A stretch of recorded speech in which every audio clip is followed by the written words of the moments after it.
मंदिर आप प्रश्न करें, आपको जवाब दे सके, मूर्ति बोल सके, ऐसा मंदिर बनाना चाहता हूं। ये मेरी इच्छा है, ये मेरा लक्ष्य है, ये मेरा चिंतन है।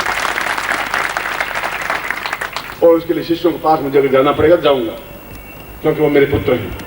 अगर मेरे पास नहीं होगा तो मैं लगाऊंगा, क्योंकि मुझे मालूम है कि इसके बाद उस पैसे का और कोई उपयोग है, दुरुपयोग होगा। बेटे होंगे तो होटल में फाइव स्टार होटल में जाकर रोटियां खाएंगे, ये होगा। मेरे लिए वो काम नहीं आ सकता। मैं ऐसा धृतराष्ट्र बनना भी नहीं चाहता, दुर्योधन पैदा करके मर जाऊंगा, ऐसा नहीं चाहता हूँ मैं चाहता हूँ कुछ ऐसा हो विज्ञान को जवाब दे सकूं। ये लक्ष्य है, चिंतन ये है, इच्छा ये है, आकार ये है। ये प्रवीण जोशी को भी ये कहा कि कुछ मुझे ऐसा करना है जो मैं काम कर सकूं। अगर भगवान की प्रेरणा होगी तो हो जाएगा, मैं करके दिखा दूंगा कि वहां जाते ही समाधि लग सकती है, मेंटल पीस मिल सकता है। ऐसा क्रिया, ऐसा कार्य प्रारंभ किया है और ट्रस्ट बनाया है। उसमें बेटों का नाम नहीं लिखा है मैंने, एक भी बेटा उसमें नहीं है, बाहर के लोग हैं। जिसे कल बेटे उसके ऊपर हावी नहीं हो सके कि नहीं हमारे पिताजी ने बनाई है, हमारी चीज है, हमारी कोई चीज है ही नहीं। उद्देश्य, लक्ष्य, चिंतन ये है। इन उसमें बताया कि साधना करें, और जैसा मैं अष्टलक्ष्मी साधना को करवाऊंगा, या शाम को दूसरी साधना करवाऊंगा, कल तीसरी साधना करूंगा, कल शाम को वापस चला जाऊंगा। तो 2 दिन का शिविर है, 2 दिन का प्रयोग है, 2 दिन के लिए आपने बुलाया है, और उसके बाद दूसरी जगह प्रयोग है, वहां जाऊंगा। मगर आने वाली पीढ़ियां 1.25 लाख मंदिर जाप नहीं कर सकती, उनके पास इतना टाइम नहीं होगा। वो नौकरी करेंगे, थके हुए आएंगे, तो फिर आप माला लेके बैठेंगे तो पत्नी चला गया, आलू लाया कि नहीं लाया, सब्जी बनानी है, तुम साला माला लेके कहा के बैठ गए हो। ये कौन गुरु आ गया तुम्हारे बड़ौदा में, ये क्या चक्कर चला रखा तुम्हारा, आयु लेके नहीं आ सकते थे क्या? क्या करें, मंदिर जाप करें, गुरु जी की बात माने, इस कर्कसा की रान की बात माने, करें क्या क्या नहीं करें, क्या तुम बहुत दुखी हो जाओगे। शंकराचार्य समझ जाता आने वाली पीढ़ियां कैसे होगी, और समस्या सुलझानी है।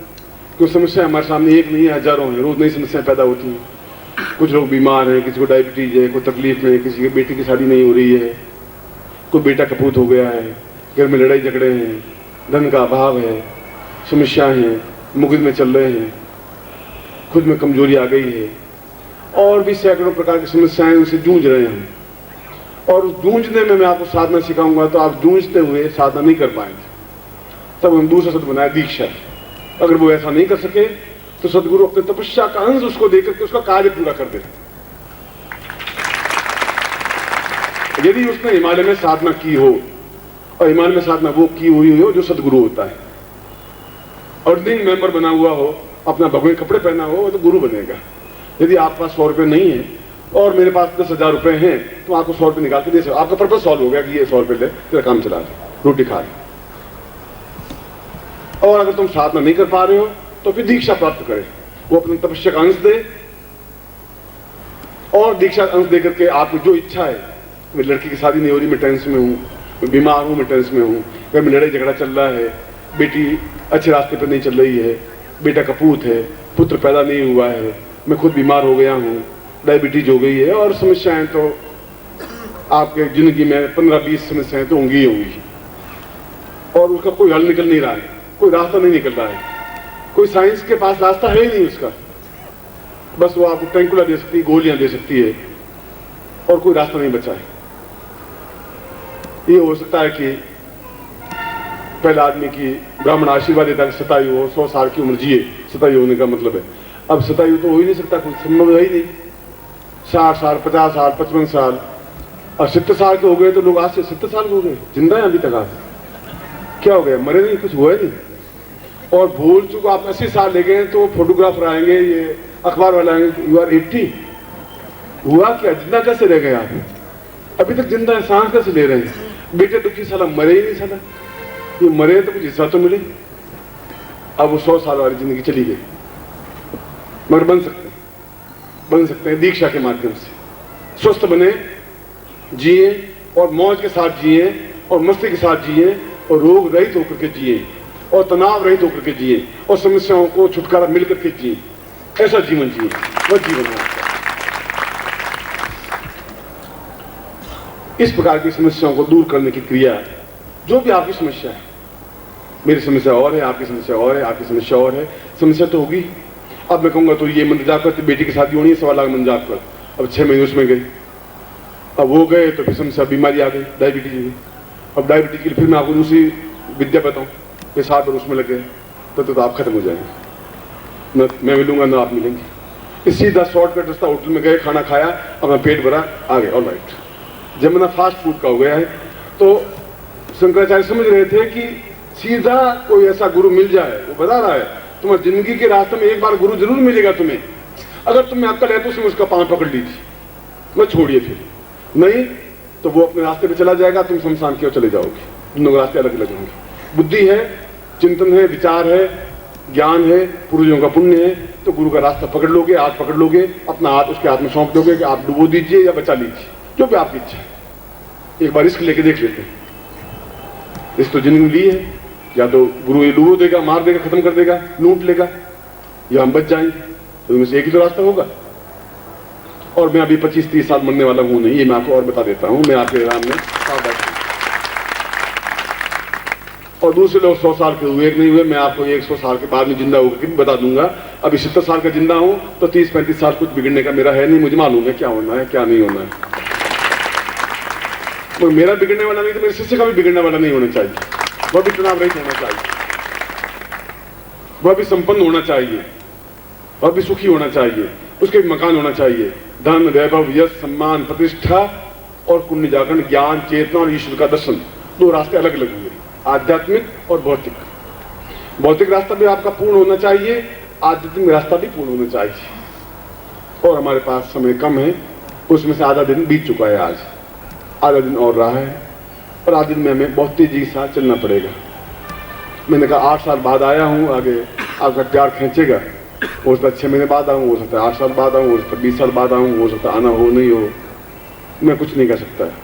बहुत आपका मेरा प्राणों का संबंध है, शरीर का कोई संबंध है नहीं। शरीर तो बस देहस्य पुनरागमन होता, शरीर है, आज है, कल चला जाए, कुछ पता नहीं चलता। मगर जो भी चिंतन, जो भी ज्ञान, जो भी विचार, जो भी धारणा, जो भी समाधि, जो भी आपके उनमें कुंडली जागरण क्रिया, जो भी प्रभु के दर्शन, ये एक भौतिक साधन पक्ष है, आध्यात्मिक पक्ष है। एक तरफ धन है, वैभव है, पत्नी है, पुत्र है, बंधु है, बांधव है, ऐश्वर्य है, संपन्नता है, श्रेष्ठता है, विदेश गमन है और जीवन की सारी इच्छाओं की पूर्ति है। दोनों पक्षों का समन्वय होना चाहिए, एक पक्ष से आदमी सब कुछ नहीं बन सकता है। दोनों पक्ष बराबर लेवल पे चलने चाहिए।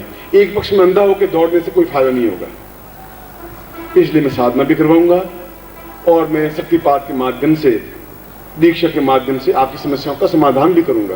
दोनों रास्तों के लिए आपको खुला छोड़ूंगा। अब जितना आपको प्राप्त करना है उतना आप प्राप्त कर सकते हैं।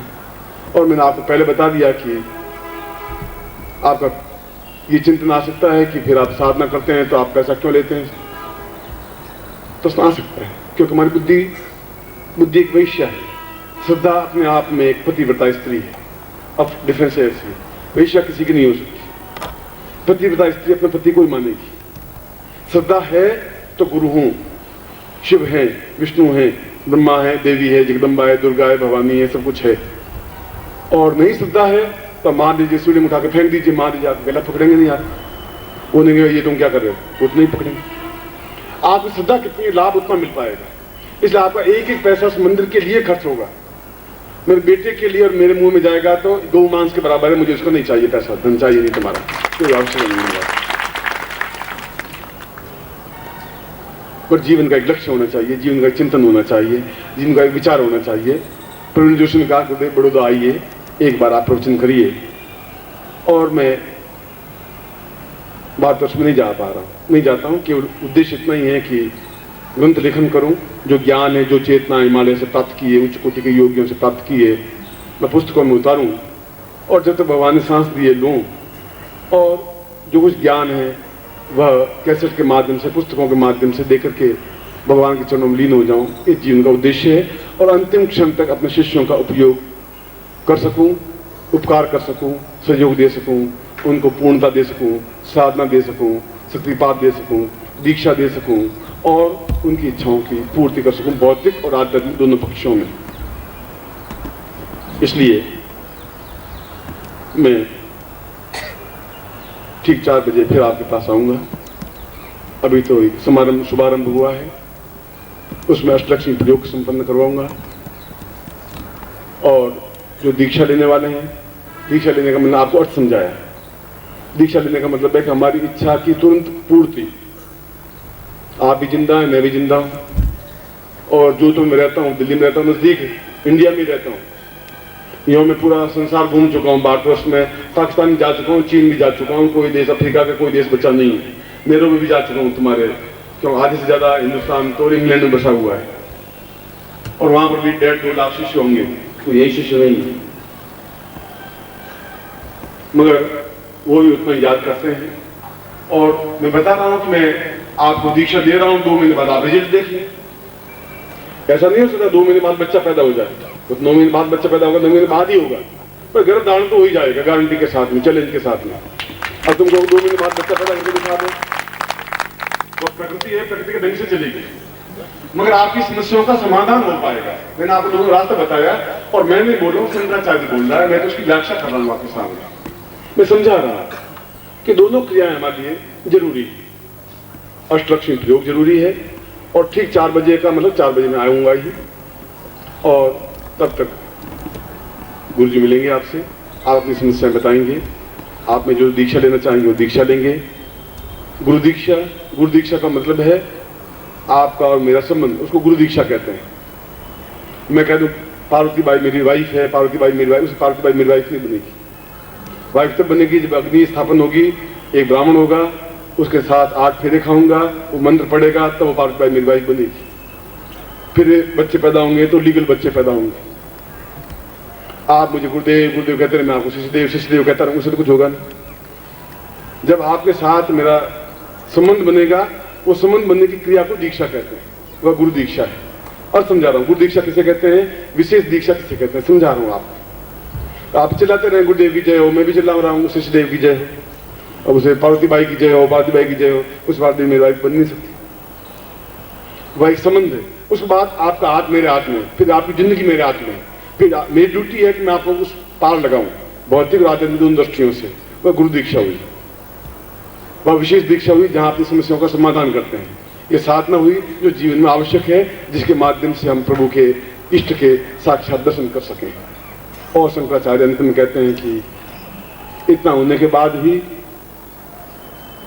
आदमी के पुण्य, इस जीवन के पिछले जीवन के पाप और पुण्य आड़े आते हैं। पिछले जीवन के पाप हैं तो मेरे जाने बाद सोचेंगे कि फायदा क्या होगा, ऐसे सैकड़ों गुरु बड़ोदम आए चले गए, ये भी आके चले गए, छोड़ो। तो समझना चाहिए कि मेरे इस जीवन के पिछले जीवन पाप आड़े आके मुझे बुद्धि दे रहे हैं। पुण्य आड़े आएंगे, छोड़ दीजिए, देख लेते, एक्सपेरिमेंट करके देख लीजिए, कर लेते हैं, इस समस्या का समाधान कर लेते हैं। चौथी पंक्ति में शंकराचार्य कह रहे हैं कि इसी से मालूम पड़ जाता है कि आदमी पशु तुल्य है या मानव तुल्य है। पशु और मनुष्य में डिफरेंस इतना ही है, पशु भी सांस लेता है, मनुष्य भी सांस लेता है। पशु भी बच्चे पैदा करता है, मनुष्य भी बच्चे पैदा करता है। पशु भी घास खाता है, मनुष्य भी अन्न खाता है। पशु भी मर जाता है, मनुष्य भी मर जाता है। डिफरेंस क्या हुआ है? दोनों एक जैसी क्रिया करें। पशु सोच नहीं सकता, विवेक नहीं कर सकता, मनुष्य विवेक कर सकता है, ये उचित है या अनुचित है। पशु तो खूंटे से बांध दिया। इसलिए आप पशु हैं या मनुष्य हैं, ये तो आप निर्णय कर सकते हैं। ये है कि ये 4 पैर वाला पशु है, हम 2 पैर वाले पशु हैं। डिफरेंस इतना ही है, शंकराचार्य कह रहे हैं। मगर ये आश्चर्यजनक है कि ये 2 पैर वाला पशु चल रहा है, ये आश्चर्य। डिफरेंस गैपिंग कुछ नहीं है, बस फिर भी घास खा करके दूध तो पैदा कर रहा है। हम तो रोटी खा करके केवल मल पैदा कर रहे हैं, और मिठाई खा करके भी मल ही पैदा कर सकते हैं, और कुछ नहीं कर सकते। मिठाई खाएंगे, जलेबी खाएंगे, रसगुल्ला खाएंगे, घेवर खाएंगे, बनेगा मल, और वो घास खा करके भी दूध पैदा कर लेगा। हमसे पशु इसलिए ज्यादा श्रेष्ठ है। मगर विवेक हमें ज्यादा है। विवेक तब पैदा होगा जब आपके सामने सदगुरु पैदा होगा, सदगुरु मिलेगा। आज के दिन था, रास्ते पर आप चल रहे थे, मैं इस रास्ते पर चल रहा था, बीच में आप मिल गए, एक क्षण के लिए मिले, एक दिन के लिए मिले। आप हाथ पकड़ा देंगे, पकड़ लूंगा, आप छुड़ा के चल देंगे, तो आप अपने रास्ते पे चलेंगे। ये रास्ता सीधा शमशान की ओर जा रहा है, जहां आप जा रहे हैं। आज नहीं, 20 साल, 25 साल, 50 साल बाद फिर अगले जीवन में गुरु मिलेगा, नहीं मिलेगा। मैंने तो आपको आपके पूर्वजों के नाम स्मरण करवाए। मैंने तो एक ठोकर मारी है। ओम परम तत्वाय नारायणाय गुरुभ्यो नमः।